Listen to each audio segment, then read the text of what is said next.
Hello everyone, this is Sibyl at Teacher Sibyl's channel, and welcome. Well, I'm here chilling at night, as they say, chilling, relaxing, and I just want to do a video where I don't have to go and put together a lot of stuff. Usually when I do videos like my previous video that I did about Queen Amanirenas, it might take me, I stretch it out over several days. So that one actually I had been working on off and on for about 2 weeks. I made some mistakes in it. I did, but I had been working off sometimes, so, not every day but about basically 2 weeks on that video. But yeah, but here is some knitting. Yeah, I do knit, but I'm a novice at knitting. I actually took up knitting during the COVID lockdowns, among other things, such as trying to teach myself guitar and all of that. And my knitting sort of fell by the wayside because it fell by the wayside because I haven't picked up any knitting now, and it's over a year now. But my dad died back in September of 2021, and so I just haven't picked up any knitting since then. And I might have 1 or 2 times, but I haven't picked it up in months. But I just love knitting. I learned how to knit, started learning how to knit through YouTube, because really with books on knitting, I usually learn very well through books, but with something like this, I really need to see it more than try to look at diagrams in a book. But yeah, when you knit, when you start out knitting, it's not good. And let me see, can I get this? I don't want to knock my camera down. Yeah. But when you start out knitting, I have all this stuff on my desk. These metal needles are not a good choice, okay? Because they're too slick, and you might not be able to get a good grip on them, or good grip on the fabric. So you'll see these a lot, but they're really not the first choice for a beginner knitter. Okay, better choice would be plastic needles like these, and what I'm using on this scarf, and even better, wooden needles. I absolutely love these wooden needles. Okay, they're not as long as my plastic needles, but I absolutely love these. Okay, and so these provide a better grip. And before my father died, I had started teaching myself how to use circular needles. Okay, now these are circular needles. They have a cord. In this case, it's plastic, and the needles are wooden. And what are circular needles good for? Well, circular needles are good for, like, if you're making something that's circular, like a cap or collars or scarves that are the round type scarves.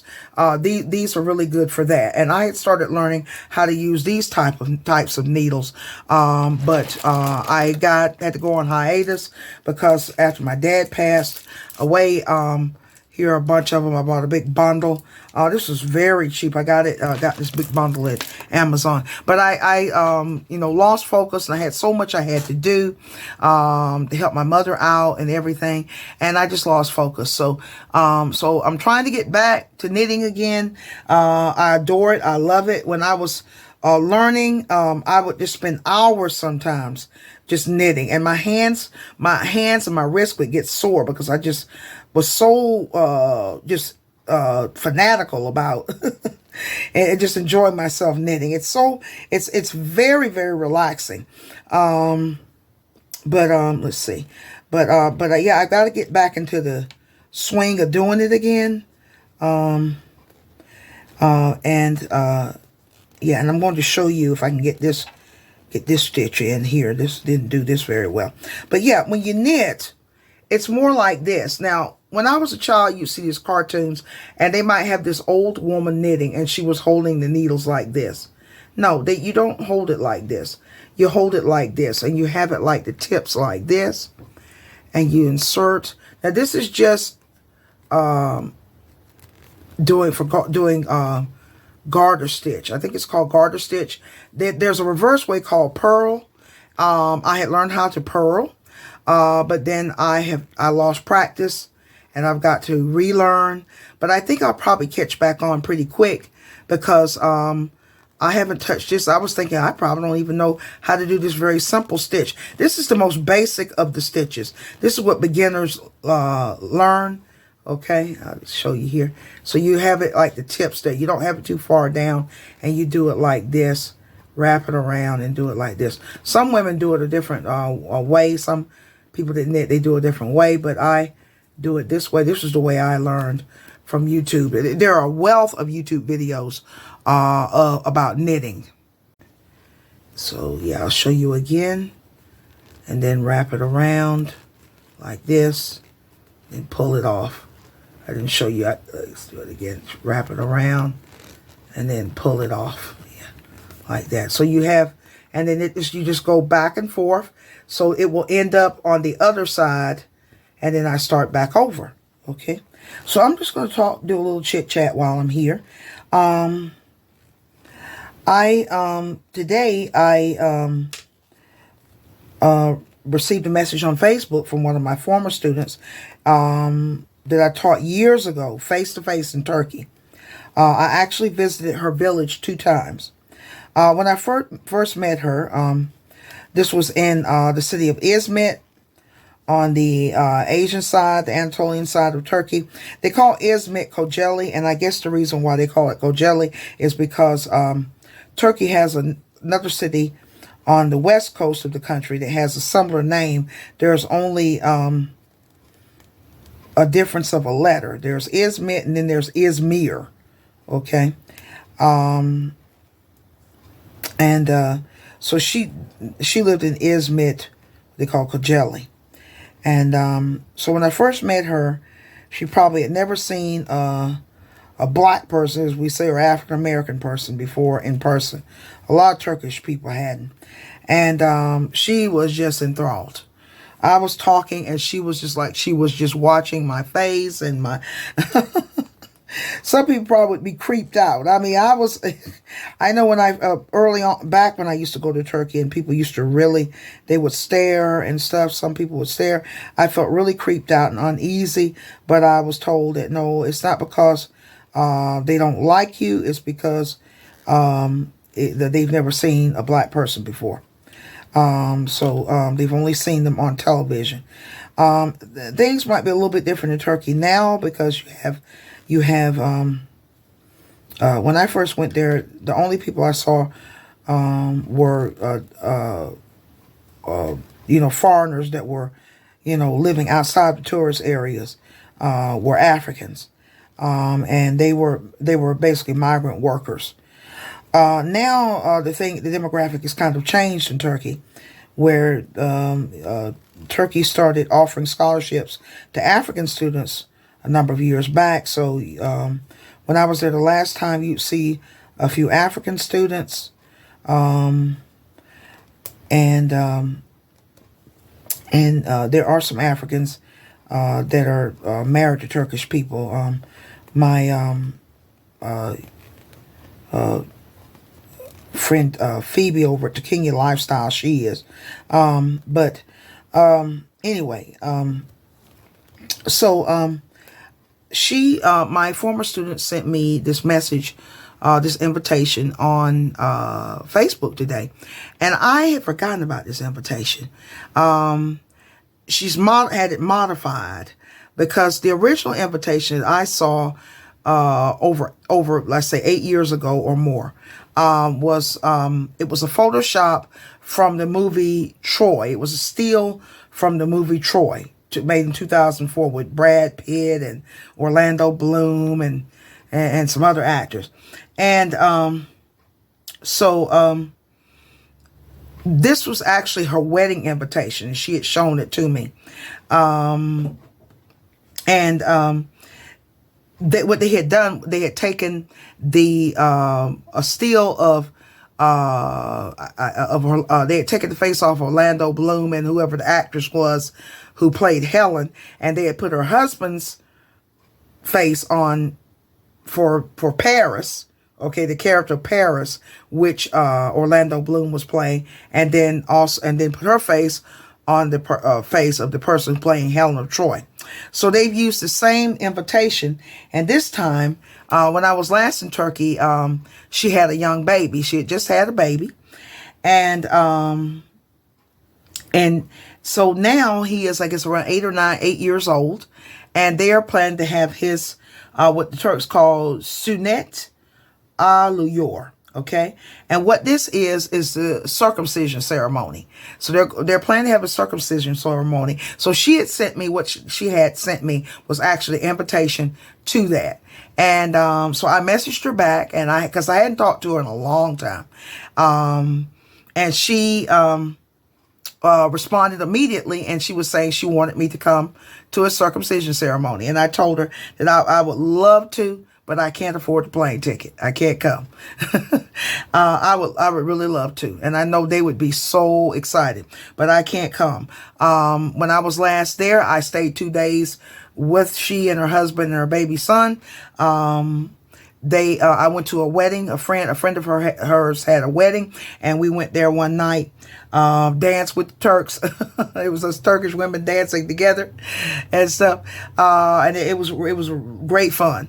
But yeah, I was just thinking about today, and I've been thinking about a lot lately, because I'm very pleased with the progress one of my students is making.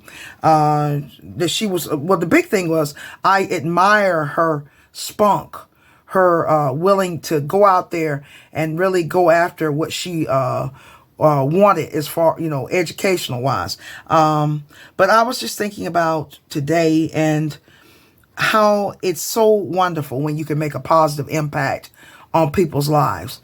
Everyone does not know how to, or I think everybody is capable of having a positive impact on other people's lives. We shouldn't be just going through life living for ourselves and about what is the end, what do I have, what am I going to get out of this?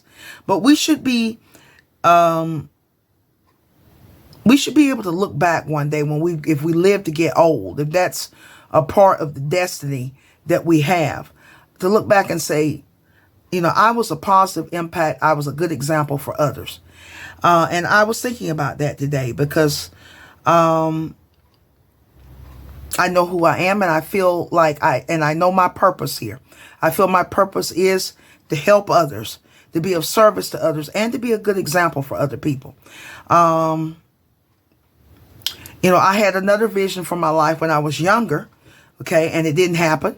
But things worked and perhaps probably a much better way for me. I'm able to have a good impact on the lives of other people in other lands.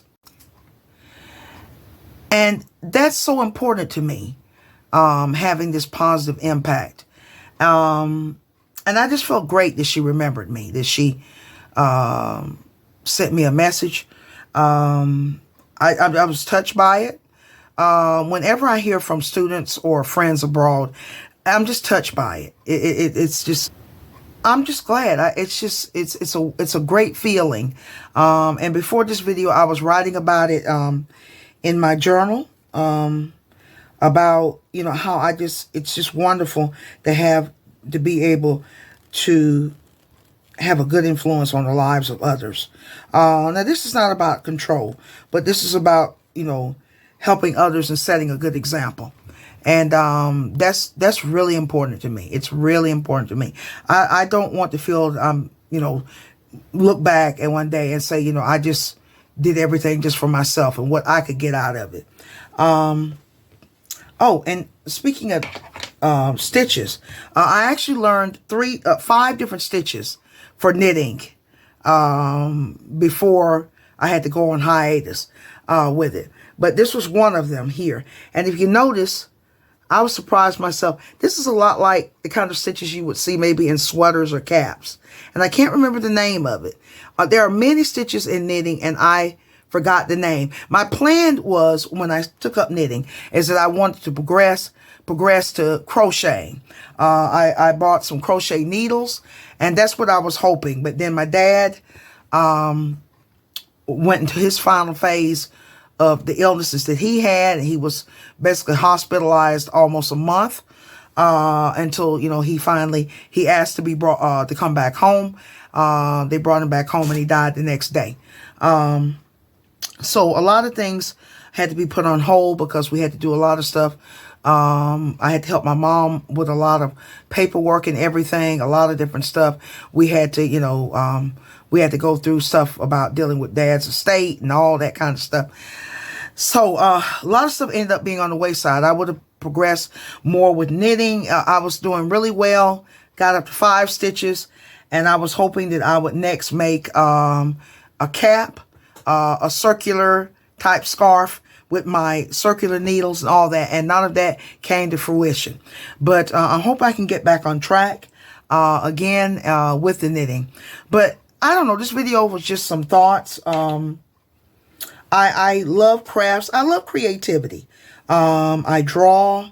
I will probably, I'm thinking about making some drawing videos. Now, there are some YouTubers that do a lot of great realistic stuff. I don't do that kind of drawing. I did major in drawing in university, but you have to, with things like, most things like drawing, like all different creative things, a lot of stuff, you have to keep doing it. You have to practice it or you lose it. It's the same even with reading. If you have to get to a point where you work your way up with reading. You work your way up with the kind of books that you want to read. You might start out with very simplistic stuff, and then you start reading much more complex things.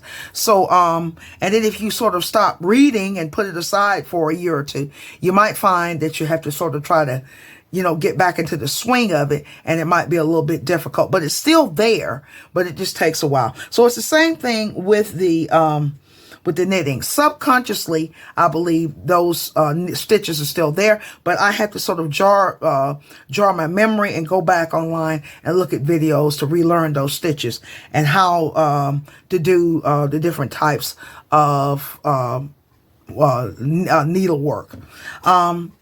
But I love this thing. I love this. My grandmother, my maternal grandmother, my mother's mother, she did crocheting. She did a number of crafts. She did caning chairs. And I just think it's just wonderful to be able to do things with your hands and create. It's just a great thing. I think that it's kind of built into human beings to create things because the creator, the Most High, he is a creator. So I think he builds it into us, and some of us, it might be latent and we don't know exactly what that creativity is, but it's always there. And like I said, some people have one talent and some have several talents. But I'm just a curious sort. I like learning. It's a great thing. But I just wanted to put together this video, just chit chat. And I was, really happy to hear from my former student that she hadn't gotten me. Just nice for the invitation. It was just so thoughtful of her. Yeah, it's great when I hear from, former students and friends abroad, that haven't forgotten me, because sometimes I feel like I'm here in the hinterlands and I'm being forgotten. So, yeah, but it's a great thing. But I want to end here. Thank you for watching. I hope you learned a little bit about knitting. I'm having to relearn it, but knitting needles and that sort of thing. So I hope you learned a little bit how knitting goes, and I hope you enjoyed this video. Okay. So this is Sincere. Until next time.